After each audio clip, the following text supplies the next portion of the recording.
Hello everyone and welcome to my YouTube channel. Today I'm going to bring you a video on my 2007 Fleetwood Highlander Niagara pop-up camper. Haven't done one of these in a while. In fact, I haven't done a video since I brought it home. I'll link that video below in the description. Also right up here at the top if you want to take a look at that first, then come back here. I've done lots of modifications to this camper. In fact, I'm going to do other videos coming up on all the different modifications I've done to this thing because I have done a ton. But one of the biggest modifications is the one I'm going to show you today.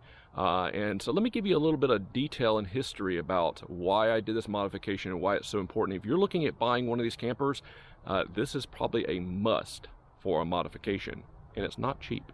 So let's get right into it.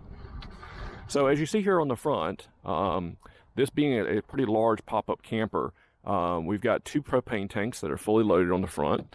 Those weigh quite a bit. A marine battery on the front, which weighs quite a bit. Air conditioning unit there on the top. And if you come over here to the side tag, you're going to see so this trailer unloaded without those tanks and without the battery, without the air conditioning unit, is a tad over 3,000 pounds. So this is not a slouch. You need something large in order to tow this. Don't try towing this with a car. It will not work.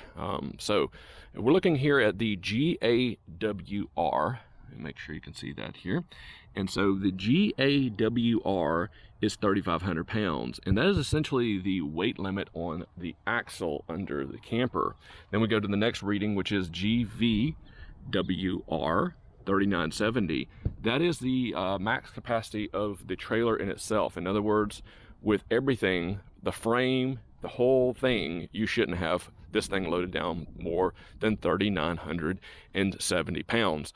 Will it break? Nah, I doubt it. Honestly, this is a pretty stout frame on these. They're actually boxed frames. So it's a very stout trailer. Very impressed with the way they are built. In fact, they were some of the best built pop-ups that you could buy in the 2000s, and they're still a great deal today. This one I've had for almost a year now, and it's really held up quite well. So you may be able to spot some of the modifications, but I don't want to get into that. I want to get into the modification that I made that I talked about, which is I gave this thing a 6-inch lift. That's right. Now my GX 470, which I tow it with over here, is lifted. It's actually lifted 3 inches. So why did I lift my camper 6? Did I do it to match my GX? Well, no, not exactly. So here's the story behind it. And I knew this going into buying this camper. These axles that came on these campers were rated, as you see here, for 3,500 pounds. This camper, without those propane tanks, without that battery, and without that air conditioning unit sitting there on the top, weighs a little over 3,000 pounds. When you add that air condition, when you add that and you add that without any gear inside of it, you are already looking at pushing that 3,500 pound limit on the axle. So you may say, hey, Jamie, what's the big deal? You know, I go over a couple hundred pounds, what's the big deal? Well, there actually was a big deal with these, and I wanted to see if this camper had the problem before I actually went to go fix it, and sure enough, it did. So when I bought this, it had brand new Goodyear Endurance tires on it. Some of the best tires that you really can buy for these kind of campers. And they were brand new, had brand new tread. And so I put several thousand miles on the camper, and then I started checking the tread wear. And I started getting bad tread wear. I don't know if you can see it on the camper, probably not on the camera, but I started getting inner tire wear on both sides. And so what does that mean? Well, that's a characteristic of these campers.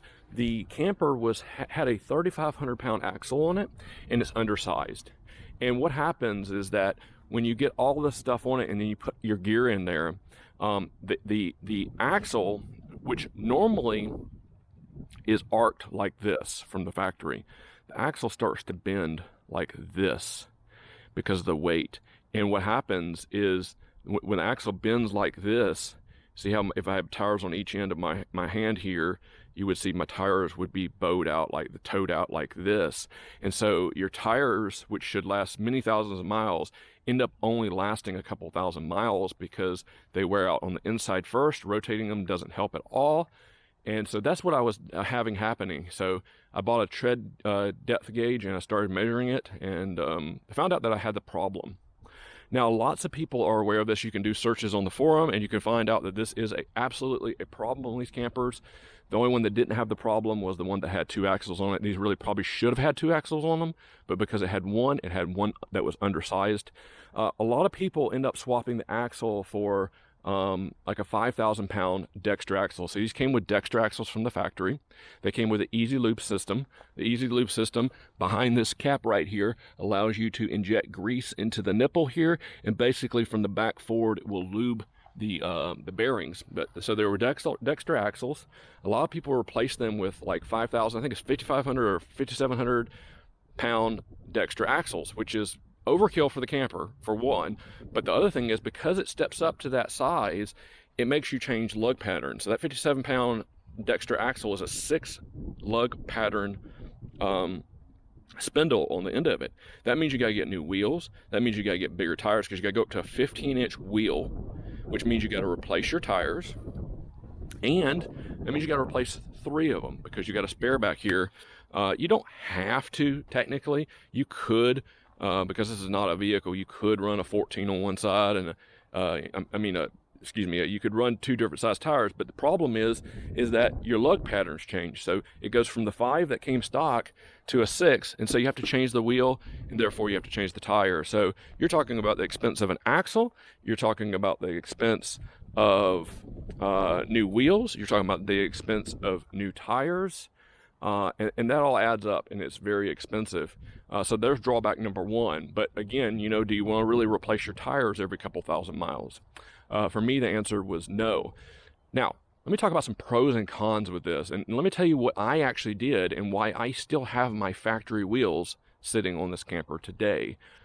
Let's talk about the benefits first. Obviously, now that I have this axle replaced, and I'll go into the depth about what I did down here in a minute, my tire wear problem has gone away. So that's benefit number 1. I don't have to worry about that anymore, and I have been checking. Benefit number 2, this is only on later model Fleetwood Highlanders. The earlier ones did not have the black water tanks, but black water on this side, gray water on this side. If you can imagine, this camper was lifted, I said 6 inches. This tire used to tuck up under here. In fact, beforehand, what I would do is I would put my finger in between the top of the wheel well up here and the tire, and I could only barely get 2 fingers in between it. I've measured this distance today, and it's essentially a little over 6 inches, so that's why I'm calling it a 6-inch lift. And no, I did not just lift it based off the axle alone. I'll talk to you about that axle in just a minute. These were really low to the ground. In fact, I was very afraid of scraping the entire plumbing system down here if I went over a curb or something and destroying this. Could you imagine being on vacation and hitting a curb with this, and now all of a sudden your vacation is cut short because you have no plumbing in your camper? That would not be good. The other problem I had was, because this was so low to the ground, this is gravity fed. So when you go to drain these, this should be higher than your drain. Which is now the case because it's so high up in the air. But when it was 6.5 inches lower, it was down here, and it was very hard in some instances to get this to drain properly, and it took forever to drain. So the benefit of lifting, number 1, we get our plumbing up off of the ground. So a huge benefit there. The clearance of the camper is another benefit. So when it was so low to the ground, not just the plumbing, but the frame and everything else, it was hard to get under. It was hard to work on the camper underneath. Now I can just slide up under there and do any type of work that I need to do under the camper. So it makes that a whole lot easier. The next benefit is, if you had a blowout on one of these tires on the interstate or on the road somewhere, being so close to the wheel well inside, a lot of people said that the tire, if you didn't notice it right away, the tire would just come apart and destroy that wheel well. Well, that wheel well that's in here is essentially under your cabinet, under your kitchen cabinet over here. So it's actually part of the flooring. It seals off the inside of your camper. So if you get a hole in that, you have a hole in the inside of your camper. Second, because this thing was so low and the tire was tucked up in here, that when you had a flat, of course, this got even lower to the ground over here. So what that meant was that you had to jack the camper way up high. If you could even get a jack under it on this side, that'd be a challenge. And then you had to jack it up really high, and it was very difficult to get the tire out from under the wheel well. Now, I changed these tires, pulled them off to go through my bearings and all kinds of good stuff. And I know what they're talking about with it already inflated. So what happens is when you go to pull it out, it gets stuck up in here, and so you have to jack it up even higher in order to get it out. You have to jack it up way high to get it out. So next benefit is that if you had a flat tire, it wouldn't destroy your wheel well, most likely, and also you would be able to pull this out. So those are really the benefits. The biggest benefit being, of course, that you don't get that uneven tire wear. Let's talk about some drawbacks now, because there are several drawbacks to lifting your camper. So drawback number one, as you see here, I have these yellow, big, humongous blocks down here. The reason for these are what they call stabilizer jacks. These are not to level your camper out. You're supposed to level it out by putting blocks under the wheel or something like that. These are to stabilize your camper only. These are not made to hold the weight of the camper. They're just made to be arms that stick out and stabilize it. These stabilizers will barely touch the ground now that I've lifted it, and when they do, they're straight up and down. And if you know anything about campers, you know that the arms need to be out. That's when they're the most stable, right? And it's just like me. If I put my legs out like this, I'm not going to tip sideways. I may tip backwards, but I'm not going to tip left or right. I'm not going to fall to my left or right. I'm super stable. When I bring my legs in like this, now I'm not as stable left and right. I can essentially fall over either direction. So that's the idea behind these stabilizer arms, is they really need to be out. So when you lift it, they end up basically going all the way down. These spin on the screw. This pivots straight up and down when it's at its fullest length. So we need these big blocks right here. You can do other things. I've seen people just carry regular wood with them. I've seen people change these out for heavier duty ones. Look, you got to have something under these anyhow, especially if you're on a soft sole. So this kills two birds with one stone. Problem number two, I am 6'2". This is not a problem for me. My wife's a bit shorter.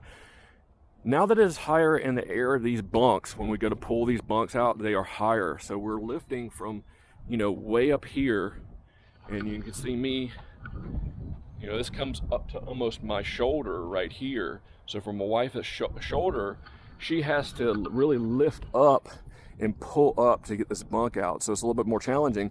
And if you can imagine, sometimes you're backed up and there's a hill back here, and you have to pull the bunk out over the hill, and it makes it even worse. Sometimes I struggle to reach it. So problem number two is the bunks are a little bit harder to pull out, especially if you're shorter. Problem number three, this isn't as big of a problem for me, but I've got long legs.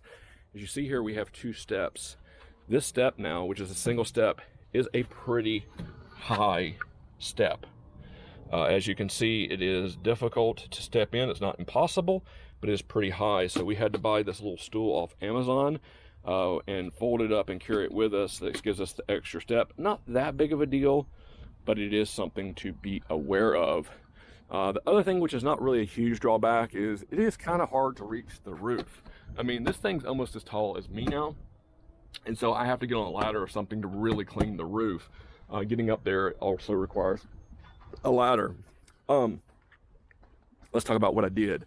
So what I did to lift this is different than anybody else that I have seen on the internet. Again, as I said earlier, most people swap axle out for a Dexter, just a regular Dexter 5,700, 5,500 pound, I can't remember which one it is, axle that comes with a spindle with 6 lugs on it.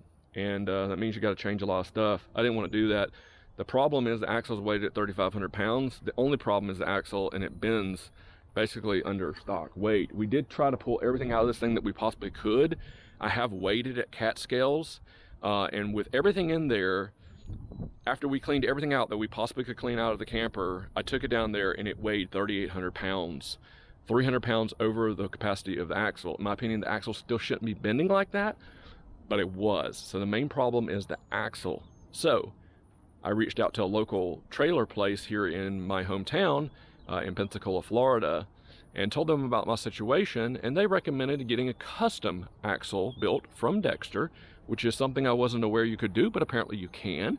And so I have on this camper the 5,500 pound, let's just call it a 5,000 pound It's way more than the camper needs. I have the large axle on this camper. And so what did we do for custom? Well, what we did is we had them weld on the 5-lug spindles down here. Now that means that the rated capacity of this is rated at the biggest weakness of this axle, which is 3,700 pounds. The spindles are rated at 3,700 pounds. So let's take a look at what we did under here and how we got 6 inches of lift. So there is my new beefy Dexter 5,000 pound axle. And as you can see here, what we ended up having to do is we had to flip the leaf springs on top of the axle. Before, the leaf springs sat below the axle. Now they sit on top of the axle. And that's done really basically by a little small kit that you can buy on Amazon. In fact, you can do this yourself if you want to flip your axle without replacing the axle itself. You can flip your stock 3,500 pound axle and get the same benefits of the clearance and also the same drawbacks. Of course, the biggest drawback is you'll still have premature tire wear. So what we did, and we had to do this because these 14-inch wheels and tires would not clear, we had to flip the axle under the leaf springs, and that is what is giving us the lift. That and the fact that this axle, which is a 3-inch in diameter axle, the stock one I think was like 2.5, it was 2 inches or something in diameter. Not only is this a 3-inch diameter axle, but the steel in the tube is thicker. That guy right there is not going to flex at all. The weak spot is probably my spindles, followed by maybe the leaf springs, but the leaf springs turned out to be okay. It pulls about the same. I am less concerned about whacking stuff like my plumbing. Overall, I am very satisfied with the lift. And the drawbacks, look, you can work around the drawbacks except for the height thing. I guess you could pull your stool around and use it to pull the bunks out, but you got to walk backwards. So if you're really short, pulling these bunks out, which are not lightweight bunks, they're king size bunks, might be an issue for you. So something to keep in mind. These are the drawbacks. These are what you need to do if you buy one of these Highlander model campers. Again, this is a 2007. I think they made these in the 2000s all the way up to like 2009, 2010.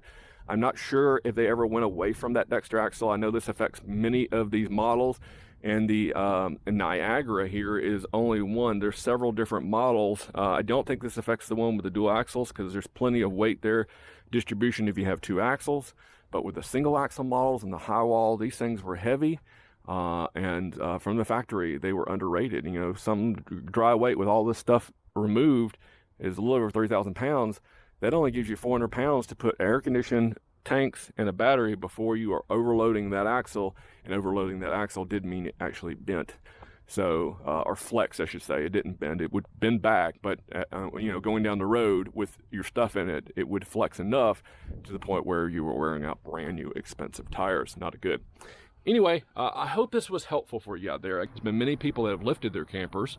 I think when you do the axle swap, you definitely have to lift the camper. That's not an option, especially if you put 15-inch wheels under there. You got to lift that camper. 14-inch, I found out I still had to lift it and put the leaf springs above the axle. So if you have any questions, make sure you drop this below. I'll be more than happy to help. And if you've done this, let me know what you think. And look forward to seeing more camper modifications. I've done a lot of modifications to this thing, so I'll let you know what I've done in future videos. Make sure you smash that like button if that's something that you want to see. All right, I appreciate you viewing this, everybody. Take it easy out there. Bye-bye.